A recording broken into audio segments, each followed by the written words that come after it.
Há poucos instantes eu falava com o Abdo Filho, ele está lá no lançamento, né, do Anuário do Petróleo. A gente falava dessa atual crise, né, da guerra envolvendo Estados Unidos, Israel e Irã, o quanto que isso está impactando na indústria do petróleo, na indústria de produtos, né, que utilizam como matéria-prima o petróleo, e o que vem pela frente, né, o combustível disparado. Só para vocês terem uma ideia, né, a reportagem do G1 de ontem diz o seguinte, que aquele bloqueio do Estreito de Hormuz pelos Estados Unidos, o bloqueio de ontem, tá? Voltou a preocupar muitos analistas do mercado financeiro diante de possíveis efeitos nos preços do petróleo e de eventuais riscos para os combustíveis aqui no Brasil. Um dos CEOs aqui entrevistados pela reportagem é a Lívia Flores, ela é da Magno Investimentos. E ela diz que quando mais aumenta a tensão entre os Estados Unidos e o Irã, né, maior é o impacto disso nessa formação de preços globais, principalmente porque atinge um ponto crítico, que é a cadeia de energia no mundo inteiro, né? O petróleo ainda é o grande responsável por abastecimento da cadeia de energia no mundo inteiro. As pessoas, né, já estão vivendo isso no impacto do seu dia a dia, com o aumento do preço final de produtos, no aumento do combustível. Isso, sem dúvida alguma, né, vai impactar também na cesta do brasileiro de um modo geral. Tem um bloqueio naval, o Exército dos Estados Unidos limitou o tráfego marítimo no Golfo de Omã, no Mar Arábico. Isso vem acontecendo e foi mais intensificado desde ontem, e todos os impactos da guerra também chegando ao Brasil. E aí, gente, né, a gente fica imaginando como é que essa realidade dos olhos de quem está lá, né? E olha que coincidência, a gente conseguiu localizar um advogado que é aqui de Guarapari, que esteve recentemente no Irã, vai falar um pouquinho dessa experiência dele por lá. É o Leonardo Maioli, ele está conosco aqui ao vivo nesta terça-feira. Leonardo, bom dia. Bom dia, Fernanda. Bom dia aos ouvintes da CBN, tudo bem? Bem, me conta um pouquinho mais dessa sua experiência por lá. A gente fica imaginando que é algo tão distante, né, da realidade brasileira. E tem capixaba passando pelo Irã. Teve capixaba passando pelo Irã. 2, inclusive. Eu fui acompanhado, meu marido, a gente foi junto para lá. Eu queria falar do Irã em momento mais oportuno, no momento melhor, né? Sem dúvida. Eu fiquei apaixonado pelo país e, infelizmente, o país tem passado por isso. É uma tristeza, mas enfim, deu para entender melhor indo lá. Vocês estavam no Irã, dezembro e janeiro, às vésperas do início do conflito mundial. Isso, a gente chegou lá no dia 19 de dezembro e saímos no dia 6 de janeiro. A gente estava lá quando começaram os protestos, aqueles protestos dos comerciantes, que depois também virou um protesto de estudantes. E foi basicamente a oportunidade que os Estados Unidos e Israel viram de repente, tentar derrubar o regime, né? Então, quando começaram os protestos, a gente estava lá. Dia 6 de janeiro a gente saiu, enfim, já estava programado sair. E dias depois a internet caiu, enfim, foi no início desse conflito, assim, foi o início da oportunidade da guerra, né? Leonardo, eu soube que você é um apaixonado por história e geografia, né? E você tinha curiosidade de conhecer o Irã? Sim, eu brinco com as pessoas, com meus amigos, que eu era uma criança estranha, Fernanda. Meu brinquedo favorito era o Atlas. Era um livro Atlas da minha irmã e tal, e eu ficava brincando de desenhar viagem, decorar a capital, localização de país, bandeira, enfim, sempre fui um apaixonado. E o Irã sempre esteve ali mirado para uma viagem futura, principalmente por conta da história do Império Persa, né? Uma história muito antiga, muito mais antiga do que a história europeia que a gente estuda. Eu fui em ruínas lá no Irã de 7.000 anos, então, cidades de 5.000.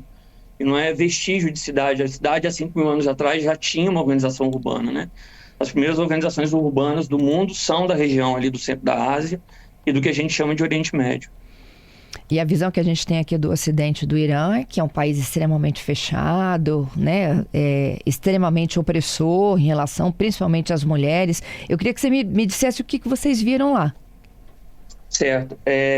Primeiro, assim, o que a gente tem que distinguir muito fortemente é a política do povo, né? Isso eu voltei muito defensor do povo, mas compreendendo também a questão política, né? Antes dos conflitos, pelo que eu percebi, dava para verificar que a questão política estava muito presente, mas menos opressora por conta daqueles protestos que houve alguns anos atrás, por conta da morte da moça que supostamente estava usando o véu de maneira equivocada, enfim. A partir dali houve uma descompressão porque o povo se rebelou demais. Por exemplo, lá a gente ficou sabendo que aquela polícia moral que levou essa morte da moça já não existia mais, né? Então, as mulheres estavam andando livremente, sem véu. Você via mulheres mais velhas andando com hábito completo, mas muitas mulheres sem véu, os casais namorando, como aqui no Brasil, enfim. Existe sim a política, a parte política, a opressão da parte religiosa ainda presente, mas as pessoas já buscando viver mais afastado dessa opressão por conta do que eles estavam alcançando com o protesto. Tanto que esses protestos, eu falo que eles são uma continuidade daqueles que ocorreram antes. Aqueles lá de trás, 2 anos atrás, depois que a moça foi assassinada, né? Eles foram uma questão moral e agora econômica. Então, enfim, as pessoas que eu conheci no Irã, com esses protestos que começaram dia 28 de dezembro, eu estava lá quando eles começaram, elas estavam verificando que esses protestos eram bastante promissores para conseguir ainda mais liberdades ou até mesmo fazer o regime religioso cair. Uhum. Mas é uma questão interessante, assim, porque a gente pensa que o regime é todo religioso. Mas o meu guia no Irã era uma pessoa muito esclarecida, muito estudada, assim, muito consciente do Irã. E eu conversei com ele, assim, que a impressão que eu estava tendo é que a Revolução de 79 não foi uma revolução só religiosa. Na verdade, foi uma coalizão de poderes, né? Do poder militar, da sociedade civil e dos religiosos, que fizeram cair o rei de então, que era um rei opressor também, aliado do Ocidente e opressor. Eles fizeram cair e dividir o poder. Dividir o poder entre religiosos, militares e população civil, tanto que o Irã tem presidente eleito, né? Enfim, essa força militar e a força religiosa, na minha visão, sempre subjetivo, começou a desfazer o acordo, né? Começaram a oprimir a sociedade civil, e a sociedade civil se rebelou e estava dando respostas até chegarem os ataques, né? Entendido. Ô Leonardo, uma coisa que você estava falando aí, né, de que os casais se beijam, se abraçam, isso é uma condição de toda a Arábia, né, de que isso não é permitido, o toque, não é? Em ambientes públicos. Pois é. Não posso dizer... Primeiro, a gente não pode falar que o Irã é árabe. O Irã não é árabe. Até não é árabe. Se a gente falar que eles são árabes lá, eles não gostam, porque árabe é quem fala árabe. Então, ali a África branca, do Marrocos até o Egito, parte do Oriente Médio, árabe porque falam árabe. Mas essa é a parte da resiliência do Irã, né? O Irã dominou e foi dominado por milênios, guerras, enfim, foi invadiu por milênios e nunca perdeu a sua origem persa. Eles falam persa. Eles falam persa. É muçulmano. É o farsi, né? Persa. É o farsi. Uhum. Isso, o farsi é como se fala persa em persa, né? Uhum. Eles falam farsi. E, enfim, não posso falar do mundo árabe todo. Visitei alguns países, visitei Marrocos, visitei Jordânia, Líbano, Emirados Árabes, e cada um tem assim, a sua nuance. O que eu vi no Irã foram casais sem muito, né? Lógico que não muito assintosos, mas evidentemente namorando, mãozinha dada, essas coisas a gente viu nos jardins, enfim. Nada muito escondido, mas nada muito assintoso também. Uhum. Sobre a questão das mulheres, assim, elas, como eu falei, elas podem andar sem véu, ainda é uma rebeldia mais livre, né? A abordagem, não vi nenhuma, assim, muitas mulheres sem véu e nenhuma abordagem. E a questão da roupa, aí afeta, tirando a parte do véu, da cabeça, assim, a roupa é uma coisa que afeta muito esses países mais com essa moral muçulmana, né? Uhum. Os homens também usam muita roupa, existe esse pudor tanto do corpo do homem quanto da mulher. Então, você não vai ver pessoas de bermuda, por exemplo. Tirando Dubai, assim, os Emirados Árabes Unidos, que eu visitei, ali você vê os ocidentais usando suas roupas livremente. Mas nos outros países, a população em si, ela tem esse pudor em relação ao corpo. Me disseram que existe um contraste enorme, né, entre os mais velhos, são muito mais conservadores, e uma juventude altamente conectada, inovadora, é isso? É isso. As mulheres mais velhas usam hábitos mais fechados, os homens também usam mais roupa, uma roupa mais formal, calça social, camisa, né, com manga longa, enfim. E os jovens, sim, apesar de, por exemplo, apesar de ser proibido o Instagram lá praticamente para ayatollah ver. Porque todo mundo tem Instagram e os jovens super conectados e protestam no Instagram, entendeu? Por coincidência, hoje, pelo jeito, a internet voltou a funcionar no Irã depois dos ataques, tanto que algumas das pessoas que eu conheci, que eu fiz amizade lá, estão no Instagram, inclusive protestando contra as execuções que estão acontecendo, contra a situação política e pedindo para o mundo verbalizar. Eu acho que eu estou cumprindo minha missão aqui na CBN, entendeu? De verbalizar o que eu compreendi do Irã. Então, assim, a parte política é um problema que precisa ser solucionado. Acho que não vai ser solucionado com esses ataques. Eles estavam melhores antes dos ataques para solucionar o problema, mas a sociedade civil precisa ser defendida. As pessoas são incríveis. Sem dúvida. Leonardo, contando um pouco mais aí dessas curiosidades, como é que se faz turismo no Irã? Primeiro, colocando de lado os estereótipos, né? Nós brasileiros, sempre que tem alguma coisa sobre o Brasil, tipo um filme, alguma coisa nesse sentido, uma reportagem que fala do carnaval, um filme que fala da nossa violência, a primeira coisa que a gente faz é ficar indignado, né? Com o estereótipo, né? Como eles nos enxergam? Na verdade, é como a gente enxerga ele, como o exterior nos enxerga, né? Quando os Estados Unidos, Europa fazem algumas reportagens ou filmes sobre a gente fica bravo, né? Que falam só da nossa violência, da nossa pobreza, enfim, a gente fica bravo com os estereótipos que nos lançam, né? Então, assim, também existem muitos estereótipos lançados sobre o Irã. Então, a primeira coisa que eu acho que as pessoas têm que fazer é tentar filtrar um pouco o estereótipo, não ter medo do estereótipo, porque é um resumo muito ruim de qualquer lugar. Como o estereótipo do brasileiro é ruim para nós, é um resumo ruim nosso, o estereótipo do iraniano é um péssimo resumo também do país. Então, a primeira coisa é você, né, tirar o estereótipo da frente, ter um pouco mais de coragem e saber que aquilo ali é um investimento. Depois, assim, como a gente organizou a nossa viagem depois dos primeiros ataques de Israel, lá em junho, né, se eu não me engano, o pessoal está chamando de Guerra dos 12 Dias, né? Uhum. A gente tinha comprado a passagem Brasil-Dubai para depois comprar Dubai-Teherã. Porque Brasil-Dubai era mais caro, a gente precisava de mais tempo para pegar a passagem mais barata, enfim. Então a gente comprou para Dubai primeiro e depois sabia que Dubai-Teherã era uma passagem mais barata, podia demorar mais um pouquinho. Então, uma semana antes de começar os ataques, a gente comprou para Dubai e deixamos a passagem meio que ali à espera, né? Quando aí veio a guerra, a gente ficou naquela de ir, não ir. Os primeiros ataques aconteceram. Quando pararam os ataques, a gente comprou a nossa passagem por volta de setembro, início de outubro. A passagem Dubai inteira, no caso. Uhum. E foi uma viagem longa, né? A gente comprou Vitória, São Paulo, Dubai. E aí Dubai, ficamos 2 dias ali de stopover em Dubai e depois fomos para Teherã. Então, assim, o mundo está muito conectado para você não conseguir chegar. Você chega. Dá para chegar. Como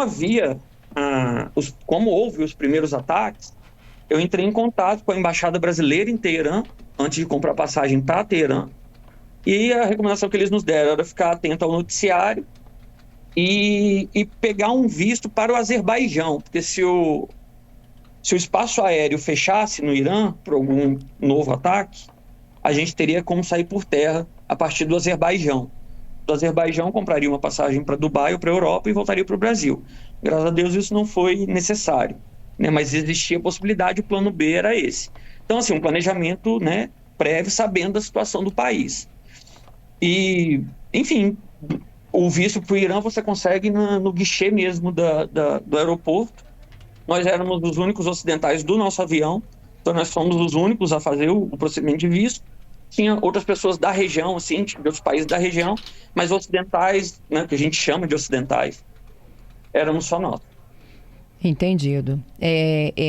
Tem uma história também de que eles têm uma etiqueta, eles têm uma cordialidade muito diferente da nossa, é isso?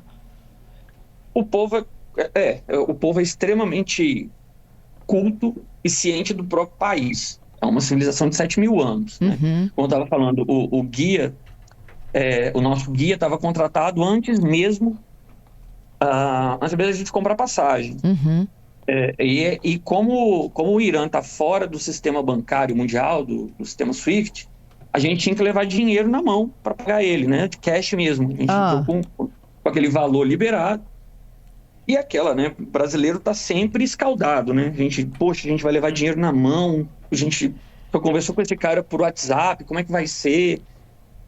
Enfim, e fomos, né? Quando a gente chegou lá, primeiro ato de pagamento, vamos colocar assim, desmontou a gente, né? Porque a gente conheceu o Massude, o nosso guia, e ele foi pagar o estacionamento. Quando a gente viu, ele deu o cartão de crédito dele para pagar o estacionamento e a senha. Ele não passava a senha. Ele confia a senha à pessoa que recebe o pagamento. Olha só.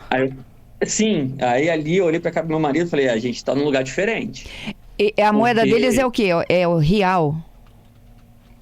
Tem duas moedas, e agora eu vou esquecer o nome da segunda, porque eles tentaram fazer uma paridade com o dólar. Acho que é mas aí também não conseguiram, enfim. A situação da moeda é complicada, porque ela desvalorizou demais. Só no tempo que a gente esteve lá, ela desvalorizou 20%. Então, assim, a primeira coisa que a gente fez no aeroporto foi buscar um banco, não para comprar dinheiro, mas para saber a cotação que a gente usaria. Entendi. Então, porque a cotação ia mudar repentinamente para um valor muito mais alto. Então, a gente fixou uma cotação, fixou um câmbio com o nosso guia e fizemos pagamentos a partir dali. A gente nem andou com dinheiro em papel, porque para comprar um doce, um biscoito, seriam várias notas. Então, eles usam praticamente só dinheiro em plástico, que é o cartão de crédito. Eles usam o cartão de crédito para não ter que ficar transportando muito dinheiro, muita cédula, né, de papel. Precisaria de muita cédula para pagar muito pouco. Então, eles não andam com a cédula. Leonardo, enfim, pode falar, desculpa. Voltando só à população, a característica da população. Sim, eles são extremamente educados. O nosso guia recita os poetas iranianos de cor, mas os poetas lá, eles não são aquela poesia, não é só poesia ritmada, né, rimada.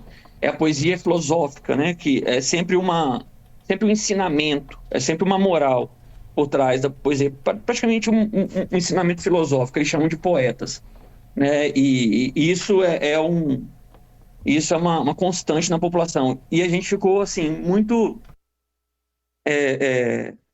surpreso com a curiosidade que eles têm sobre nós, porque os turistas são muito poucos. Então, sempre que eles têm a oportunidade de conversar em inglês, de saber de onde a gente vem, do porquê que a gente está lá, eles não perdem a oportunidade. Eles chegam perto com a mesa, eles vêm para a nossa mesa, enfim, se aproximam, porque lá a gente usou com guia espanhol e inglês. Uhum. Então, eles percebiam que era uma língua estrangeira. E sempre se aproximavam, queriam conversar, testar o inglês deles. E nessa eu acabei conhecendo um grupo de estudantes que me pediu para seguir no Instagram. Enfim, é um povo muito diferente, assim, principalmente muito ciente do país que eles têm, da civilização que eles têm. Entendi. Não é uma civilização que vai acabar em uma noite de ataque, como o presidente dos Estados Unidos disse que poderia fazer. Entendeu? Jamais, né? Leonardo, eu tenho um minutinho para a gente encerrar. Vamos lá, aquela curiosidade que você não pode deixar de contar para os nossos ouvintes. Uma curiosidade que eu não posso deixar de contar? Não é nenhuma curiosidade, é uma recomendação. Quem puder, claro, não fique preso ao que chega na gente de propaganda ou de notícia. Vá lá conferir, veja com seus olhos. Que legal. Leonardo, lá o final de semana começa na quinta? Lá o final de semana é basicamente de um dia e meio. Começa na quinta de tarde, vai na sexta, sábado e domingo trabalha normal. Tem neve? Me disseram que tem neve. Tem neve, algumas estações de esqui, frio pra caramba. Vi neve lá, as paisagens belíssimas com a neve, sim. Não é só quentura, não. Tem neve também. Tem deserto, passei o Réveillon no deserto e também vi neve. Isso. E lá não é permitida bebida alcoólica? Não é permitido bebida alcoólica. O pessoal do Irã que estava vindo de Dubai, a última cerveja eles abriram no avião. Aí depois lá, só clandestino. Entendido. E transporte público, as pessoas andam de quê lá? Metrô? Não, aí é só o transporte público bem, assim, complicadinho mesmo. E próprio carro. O trânsito é uma loucura. Entendido. Ô, Leonardo, adorei essa nossa conversa, hein? Eu também. Bom humanizar Obrigado, essa também. guerra, né? Falar um pouco mais dessa eu vou sociedade voltar. tão importante. Precisa acabar a guerra porque eu quero voltar. Tem coisa para fazer lá. Ó, já botei no meu radar, viu, Leonardo? É só falar que a gente troca ideia. Combinadíssimo. Muito obrigada por dividir conosco Obrigado, sua Fernando. experiência. Bom dia a todos da CBN.